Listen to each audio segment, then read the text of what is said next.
মানুষের নামে পরনিন্দা করতে হয় না, তাই আমি কাউকে কিছু বলছি না। আমার শাশুড়ি আমাকে মাঝে মধ্যে বলে আমার রান্ধন-বান্ধন নাকি ঠিক নাই।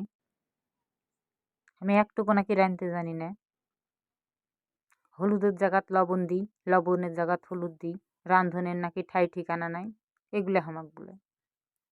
আবার মাঝে, মাঝে আমার শ্বশুর বলে জি, আমি নাকি ভালো লই। কি একটা বউ পছন্দ করে লিয়ে আনছেন বেটার বউ। একটুকু ভালো লয়, কথা শুনে না। সেগুলা কথা কি আপনার হকে আমি বলতে গেছি? আমি কারো নামে দুর্নামি করি না। পাশের বাড়ির যে মামি আছে, তার সাথে যে রহিম মামার প্রেম আছে, এটা কি আপনার হকে আমি বলতে গেছি? আমার ঠেকা পড়ছে? আমি কি জন্য আপনার হক বলতে যাবো? আমি মানুষের কথা লড়ছড় করি না বাবা। তারপরে রহিমা ভাবি যে আছে, রহিমা ভাবি সেদিন আমাক বলল জমিলা ভাবি নাকি বিহার আগে ৩ চাওয়ালের মাও। আমি কি এটা বলতে গেছি কাকু? কখনোই বলতে যাইনি। কি জন্য আমি বলবো? মানুষের দুর্নাম বলার কি দরকার আছে? তারপরে ওই হারুনের যেটা বউ আছে, নাম যেন কি? ও সাবিনা।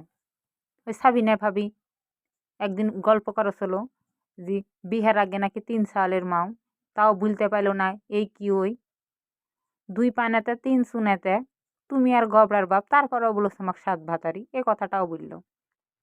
কই? আমি তো এগুলো আপনারক বলতে যাইনি। কি জন্য আপনারক আমি বলতে যাবো? আমার কি ঠেকা পড়ছে? আমার কি ঠেকা পড়ছে যে আমার স্বামী আমার কথা শুনে না? আপনারক এগুলো আমি বলতে গেছি? আপনাকে কি বলতে গেছি যে আমার স্বামীর সাথে আমার বন পড়ে না? এগুলাকে আপনারক আমি বলতে গেছি? পরের নামে নিন্দা করতে হয় না, তাই আমি করি না। তারপরও আমাকে এগুলা কথা শুনতে হয়। ভালোই লাগে না। নিজের রান্ধন-বান্ধন করে খামু, মানুষের কথা কেন শুনতে যামু? মানুষের এর কথা অক লাগায় না, ওর কথা অক লাগায় না। তাও সবাই আমার দুর্নাম করে। আপনারও কি আমি ভুলতে গেছি? বলেন ধিনি যে ও অমুক অমন করে, সুমুক এমন করে। আমি তো কারো কথা কিছু বলি না। তাও দেখো বাপু, রান্না আমার কেমন হয়েছে ভুলে যাও।